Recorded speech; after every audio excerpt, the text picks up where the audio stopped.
Hello दोस्तों। Horror stories of the world YouTube channel पर आपका स्वागत है। यहाँ मैं आपके लिए सच्ची हॉरर कहानियाँ लेकर आती हूँ। तो अगर आपको भी सच्ची डरावनी कहानियाँ सुनना पसंद हो तो आप ज़रूर मेरे चैनल को सब्सक्राइब करें और आप भी मज़ा लीजिए इन सच्ची डरावनी कहानियों का मेरे साथ मेरी आवाज़ में। आज की जो कहानी है वो वेस्ट बंगाल से है। कहानी है वाजिद की।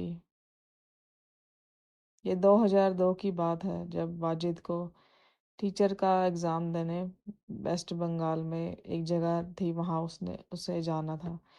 वो जो जगह थी वो ज़्यादा आबादी नहीं थी वहाँ पर ज़्यादा, तो उसे वहाँ पर जाना था अपना टीचर का एग्ज़ाम देने। तो वाजिद के घर से वो जो जगह थी वो काफ़ी दूर थी। तो वाजिद ने सोचा कि क्यों ना मैं एक होटल देख लेता हूँ और मैं वहाँ पर जो है रात में स्टे करूँगा और सुबह अपना एग्ज़ाम दूंगा और फिर मैं जो है अपना घर आ जाऊंगा वापस बस लेकर। तो वाजिद के पास कार नहीं थी तो उसे बस से ही ट्रैवल करना था। वाजिद जो है वो होटल रूम जो है चेक करता है, अच्छा सा कोई सस्ता मिल जाए उसे, चीप। तो फिर उसे जो है एक होटल दिखता है जो कि देखने में काफ़ी अच्छा था, कमरा भी काफ़ी अच्छा था होटल का। जब उसने ऑनलाइन चेक किया तो उसे लगा ये तो काफ़ी अच्छा है और वो काफ़ी सस्ता था as a compared to other जो होटल रूम थे, होटल्स थे, उनके मुताबिक उनके मुकाबले वो काफ़ी चीप था, सस्ता था। तो वाजिद देर ना करते हुए जो क्या करता है, वो होटल का जो रूम है वो बुक कर लेता है अपने लिए। और फिर जो क्या होता है, वो चला जाता है अपना जो होटल में, उसको एग्ज़ाम देना था अगले दिन। तो चेकआउट जो है वो करता है, चेक इन। फिर क्या होता है, शाम का समय था तो वो अपनी जो है स्टडी करने लग जाता है। वो देखता है कि एक लड़का है जिसका नाम कि रमेश है। रमेश जो है वाजिद के साथ वाले कमरे में रुकता है और वाजिद के कमरे से थोड़ी ही दूर आगे को जाकर वॉशरूम था जहाँ पर कि अंधेरा था। तो वाजिद को जो है काफ़ी डर लगा करता था। उसे अंधेरे से जो है काफ़ी डर लगता था, शाम के समय से डर लगा करता था। तो वाजिद सोचता है कि क्यों ना मैं रमेश को बोल दूं कि अगर वो वॉशरूम जाएगा रात में तो उसे भी उठा ले। फिर वाजिद जो है रमेश का दरवाज़ा है जो उसके साथ वाला कमरा है उसमें रमेश ठहरा हुआ था, तो वाजिद उस कमरे का दरवाज़ा जो है खड़काता है और रमेश जो है वो बाहर आता है और पूछता है, जी बोलिए। वो बोलता है, मेरा नाम वाजिद है, मैं यहाँ पर एग्ज़ाम देने आया हूँ, कल मेरा एग्ज़ाम है टीचर का, और क्या तुम मेरी हेल्प कर सकते हो। वो बोलता है, कैसी हेल्प। वो बोलता है कि मुझे अंधेरे से काफ़ी डर लगता है और मैं भी स्टडी कर रहा हूँ अपनी। अगर आप वॉशरूम जाएंगे रात को तो आप मुझे भी प्लीज़ जगा दीजिएगा, मैं भी आपके साथ जाऊंगा वॉशरूम। इस बात पर रमेश बोलता है, ठीक है, मैं आपको जगा दूंगा अपने साथ, आपको लेके जाऊंगा, आपको अपने साथ ही लेके जाऊंगा मैं जब भी जाऊंगा वॉशरूम रात को। तो वो बोलता है, ठीक है, थैंक यू। उसके बाद जो है वाजिद अपनी जो है पढ़ाई करने लग जाता है। लगभग 12 बजे के पास उसे अपना जो है दरवाजे की आवाज़ आती है कि उसका जो है खटका रहा है दरवाजे को कोई। वो पूछता है, बोलता है, वाजिद चलो वॉशरूम चलते हैं। वो बोल सोचता है, वाजिद सोचता है कि ठीक है, रमेश है, उसने मुझे बुलाया है तो मुझे जाना चाहिए। वाजिद जो है वॉशरूम के लिए बाहर निकल पड़ता है। उसे लगता है कि वो रमेश के साथ है तो रमेश जो है वो आगे को निकल जाता है। वाजिद बोलता है, अरे रुको तो सही भाई, तुम तो बहुत तेजी से जा रहे हो। पर उस बात का कोई जवाब नहीं देता। फिर वो जो वॉशरूम में था, तब उसे लगता है, वाजिद को लगता है कि पीछे से कोई निकला है। वो बोलता है कि अरे क्या बात होगी रमेश, तुम तो बहुत जल्दी में हो। तब भी उसे कोई आवाज़ नहीं आती। वो उसको जवाब ही नहीं देता। और जब जब वो एकदम से गायब हो जाता है, तो वाजिद को बड़ी हैरानी होती है कि ऐसे कैसे हो सकता है, वो अचानक से ऐसे कैसे गायब हो जाता है, हो गया रमेश जो है। तो जब अपने दरवाजे के पास आता है तो देखता है माजिद की रमेश तो वहां पर है ही नहीं है। इस बात पर वो बहुत डर जाता है। वो अंदर चला जाता है और दरवाजे को अपने बंद कर लेता है कमरे के। उसके बाद 1 बजे के पास आस पास उसे फिर से आवाज़ आती है कि वाजिद दरवाज़ा खोलो, चलो वॉशरूम चलें। तो इस बात पर वाजिद घबरा कर बोलता है, क्योंकि वो बहुत डरा हुआ था। वो बोलता है, आप कौन हो? आप रमेश हो या और या आप कोई और हो? आप मुझे बताओ पहले। इस बात पर उसे कुछ नहीं सुनाई देता। उसे दरवाजे के बाहर जो भी था, उसे कोई रिप्लाई नहीं करता। वाजिद को कोई रिप्लाई नहीं आता इस बात पर। जब उसने पूछा ये क्वेश्चन, तो फिर वो जो है अपना सोने की कोशिश करता है, पर उसे नींद भी नहीं आ रही थी। फिर 3 बजे के पास फिर से उसको आवाज़ आती है, दरवाज़ा खोलो, चलो वॉशरूम चलो। वाजिद, उसे फिर से आवाज़ आती है दरवाज़ा खटकने की। तो वो बोलता है, तुम कौन हो? मुझे बताओ पहले। तुम रमेश हो या कोई और? अपना नाम बताओ। उस बात पर उसे कोई जवाब नहीं आता। कोई उसे जवाब नहीं देता। फिर 10-15 मिनट बाद ही उसे एक लड़की की आवाज़ आती है। उस होटल में कोई भी लड़की नहीं थी, पर उसे फिर भी एक औरत की जो है आवाज़ आई, उसे हंसने की, किसी औरत के। और वो बोल रही थी, आज तो तू बच गया, तेरी किस्मत अच्छी थी। इतना उसे सुनाई देता है सिर्फ। वो बहुत ज़्यादा डर जाता है, वाजिद जो होता है बहुत ज़्यादा घबरा जाता है वो। और वो सो नहीं पाता सारी रात, और वो ना ही पढ़ाई कर पाता है सारी रात। इतना ज़्यादा घबरा जाता है वो। ऐसे ही फिर वो जो है अपना टाइम बिताने लगता है वहाँ, समय देखने लगता है कि कब सुबह हो और वो कब यहाँ से निकले। जब वो 10 बज जाते हैं सुबह के, तो जो है कमरे से बाहर निकलता है, देखता है कि हाँ रोशनी हो गई है, निकलता हूँ मैं बाहर। तो वो निकलता है बाहर, जाता है जब लॉबी में रिसेप्शन के पास, वो देखता है कि जो रमेश था वो तो वहाँ था पहले से ही। और वो होटल का मालिक जो था वो भी वहाँ ही पर था, रिसेप्शन पर। इस बात पर वाजिद जो है वो बोलता है, वो बहुत घबराया हुआ था वाजिद, और वो सारी बात जो है मैंने उनको बता देता है मालिक को, होटल के। इस बात पर जो रमेश है वो बोलता है कि हाँ, मैंने तुम्हें रात में जगाया नहीं, क्योंकि मुझे लगा था कि तुम सो रहे हो। मैंने तुम्हें आवाज़ भी दी, पर तुम्हारा कोई रिप्लाई नहीं आया। तो इस बात पर वाजिद उसे सारी वाकयात बताता है कि उसके साथ रात को क्या घटा। तो और वो बोलता है, रमेश तुमने तो मुझे बुलाया नहीं। रमेश बोलता है, नहीं मैंने तो तुम्हें आवाज़ें लगाई थी, पर तुम्हारा रिप्लाई नहीं आया। मुझे लगा शायद तुम सो रहे हो। तो फिर जो है वाजिद जो है वो बहुत ही ज़्यादा घबराया था, और वो रो भी रहा था। तो फिर क्या होता है, वो एक दूसरे को सारी बातें बताते हैं, रमेश और वाजिद।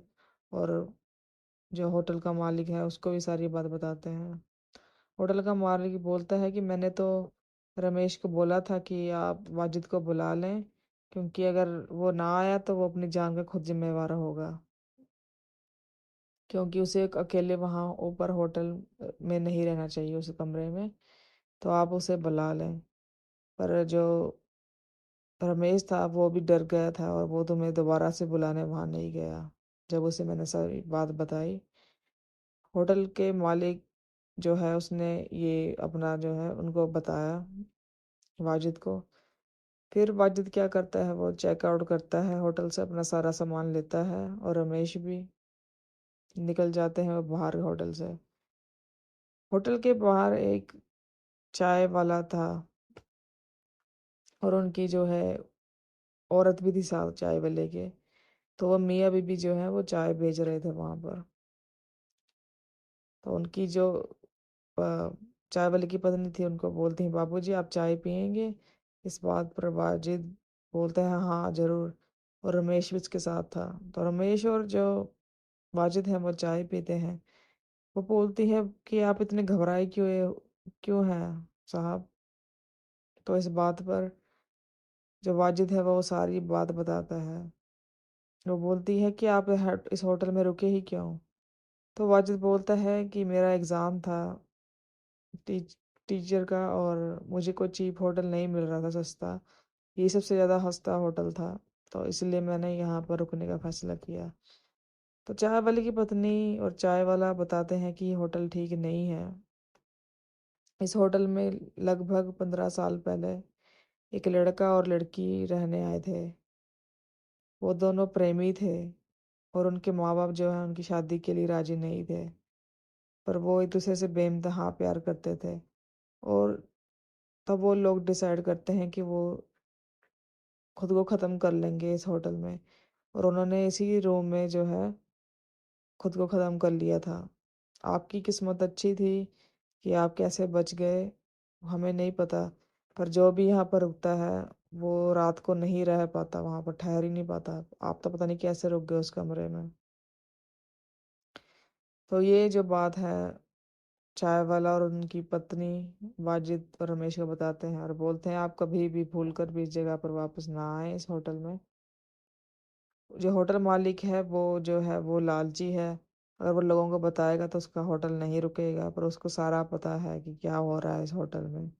पर वो अपना पैसा कमाना चाहता है, इसलिए वो लोगों को नहीं बताता। खैर, उसके बाद जो है वाजिद अपना एग्ज़ाम देता है। उसका एग्ज़ाम जो है अच्छा जाता है, ठीक ठाक।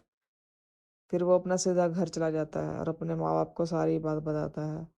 उसके माँ बाप जो है उसको उसी समय जो है एक मौलवी के पास लेके जाते हैं। तो वो मौलवी जो है वो बताते हैं कि झाड़ फूँक करते हैं, और बताते हैं कि आपके जो बेटा है उसकी, वाजिद की किस्मत बहुत ही अच्छी है, क्योंकि जो उसके दादा हैं वो उसके साथ रहते हैं हमेशा। और उसकी दादा की वजह से ही इसकी जान बच पाई है। उन्होंने ही जो वो शक्तियाँ थी, जो वो आत्माएं थी दो, उनको इसके करीब नहीं आने दिया। नहीं तो वो तो इसको मार डालते दोनों। वो उनके कब्जे में ये इनके कब्जे में नहीं आ पाया, उनकी इसके दादा की वजह से। वो हमेशा इसकी हिफाजत करते हैं, इसके आसपास रहते हैं, इसका बचाव करते हैं। इस बात पर जो वाजिद की मम्मी है वो बोलती हैं, आप इनके दादा को भी हटा दें इनके पास से। तो मौली बोलते हैं, आप उनको क्यों हटाना चाहते हैं, वो तो इसकी मदद करते हैं। आप उनको ना हटाएं, इसके पास ही रहने दें, ताकि वो इसकी हिफाजत कर सके। तो वाजिद के पापा बताते हैं कि हाँ, इसके दादा इसको बहुत ज़्यादा चाहते थे, बहुत ही ज़्यादा प्यार करते थे। हमसे ज़्यादा इसको प्यार किया करते थे वो। और वो उसको अपनी आंखों के सामने रखा करते थे। तो फिर जो है वो झाड़ फूँक करते हैं, उनको ताबीज़ देते हैं वाजिद को, मौलवी साहब। तो वाजिद बोलता बताता है कि उसको उसके दादा कई बार दिखते भी हैं सपनों में भी, और उनको उसकी उनकी परछाई भी दिखती है कभी कभी। वाजिद का जो है एग्ज़ाम क्लियर हो गया था, उसकी जॉब भी लग गई और उसकी शादी भी हो गई, उनके उसके बच्चे भी हैं अब। वाजिद ने अपनी जो है पत्नी को ये सब बताया था, पर जो उनकी पत्नी है वो उन बात को विश्वास नहीं कर रही थी। पर एक दिन उसने, जो वाजिद है वो डिसाइड करता है कि मैं अपनी पत्नी को इस बारे में बत, बताऊंगा, और उसको सबूत भी दूंगा, ताकि वो मेरी बात का विश्वास करे, क्योंकि वो विश्वास नहीं करती थी। फिर ऐसे ही एक दिन बारिश का समय था।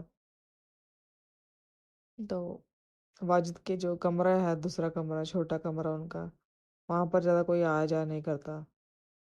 वाजिद अपने कमरे से दूसरे कमरे में जा रहा था, तभी उसकी नजर पड़ती है कि उस कमरे में कोई बैठा हुआ है। वाजिद उस कमरे में जब देखता है, उसको अपने दादा की परछाई नजर आती है। वो हाथ के इशारे से ही उसके किचन में जो उसकी वाइफ थी वो खाना पका रही थी, और वहाँ खिड़की थी। तो वो इशारे से अपनी पत्नी को अपने पास बुलाता है, और जो है उसकी अपनी पत्नी को वो शौक दिखाता है कि देखो कोई बैठा हुआ है कमरे में, चेयर पर। वो देखकर वो भी हैरान हो जाती है, वो बहुत डर जाती है, उसको परछाई दिखती है। तो वो बोलता है मुझे शक्ल नहीं दिखती, पर वो मेरे दादा जैसी परछाई है। मुझे पक्का पता है मेरे दादा ही है। और वो तो देख कर डर जाती है बहुत ज्यादा। उसके बाद जो है वाजिद नहीं डरता। वाजिद को खा उसके जो ज्यादा दादा थे वो कभी कभी दिख जाया करते थे। तो उसके बाद उसकी जो पत्नी है वो इन सब चीजों में मानने लग जाती है, विश्वास करती है जो उसका पति उसको बताता था। तो खैर दोस्तों, आपको ये कहानी कैसी लगी? इस कहानी से हमें सबक मिलता है कि हमें हमेशा सस्ती चीज़ों के पीछे नहीं भागना चाहिए। जैसे कि सस्ते रेंट होते हैं, कई बार हम देखते हैं कि इन ऑनलाइन काफ़ी सस्ते मिल रहे होते हैं। जो घर होते हैं रेंट पर, औरों से के मुकाबले वो काफ़ी ज़्यादा चीप होते हैं।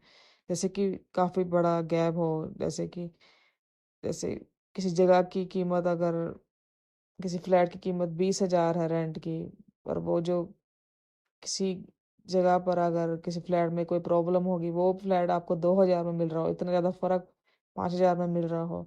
20,000 से 5,000 का फर्क, इतना ज़्यादा मार्केट वैल्यू से।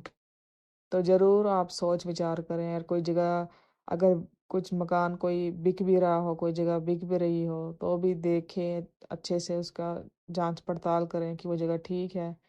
कई बार लोग घरों को भी ऐसे बेच देते हैं, जो कि बहुत कीमत से तो बहुत ज़्यादा होते हैं उनकी लोकेशन के हिसाब से, पर वो बहुत ही कम दामों में बिक रहे होते हैं। तो ज़रूर उनके घरों में कई बार कोई दिक्कत होती है। होटल्स में भी ऐसा ही होता है, कमरों में। रिव्यू आप जरूर चेक करें, रिव्यूज दोबारा होटल के सारा आस पास पूछें। क्योंकि ऐसे फिर जो वो मालिक होते हैं होटलों के, वो तो बताते नहीं हैं, उनको तो अपने पैसों से मतलब होता है। और जो लोग होते हैं वो बेचारे फंस जाते हैं, कस्टमर्स, ग्राहक। क्योंकि दो पैसे बचाने के चक्कर में कई बार क्या होता है, पूरी जिंदगी खराब हो जाती है ये चीजें। कई बार पीछा नहीं छोड़ती कई बार लोगों का, और उनके काफी काफी साल जो है वो खराब हो जाते हैं ऐसे ही दिक्कतों में, परेशानियों में। कई बार वो जान से भी हाथ धोना पड़ता है उनको, अपनी जान से। तो ऐसे देख कर आप करें। अगर आपको ऐसे होटल वगैरह बुक करवाना हो तो पूरा देख कर, जांच कर कर, इतना ज़्यादा चीप कैसे है ये होटल और उनके मुकाबले, कोई ज़रूर दिक्कत ही होती है। तो खैर खैर, आपको ये कहानी अच्छी लगी होगी, मुझे उम्मीद है। अगर अच्छी लगी हो तो कमेंट में बताएं अपनी राय मुझे, और लाइक करें कहानी को अगर अच्छी लगी हो। और अपने दोस्तों मित्रों के साथ शेयर ज़रूर करें, ताकि उनको भी ये नॉलेज मिले, जानकारी मिले, ताकि वो भी अवेयर हो सकें, अगर वो भी ट्रैवल करते हैं खास तौर पर। तो प्लीज़ मेरे चैनल को सब्सक्राइब करें अगर आपको मेरी आवाज़ में कहानी सुनना पसंद है। मैं यहाँ कोई मिर्च मसाले नहीं लगाती हूँ, जो जैसी कहानी होती है वही मैं आपको यहाँ पर परोस देती हूँ। तो खैर दोस्तों, मैं आपसे फिर जल्द से जल्द मिलूंगी दोबारा से एक नई कहानी के साथ। तो तब तक के लिए आप मुझे दीजिए इजाज़त। Take care, bye. आपका दिन मंगलमय हो। जय बालाजी। बाय बाय दोस्तों।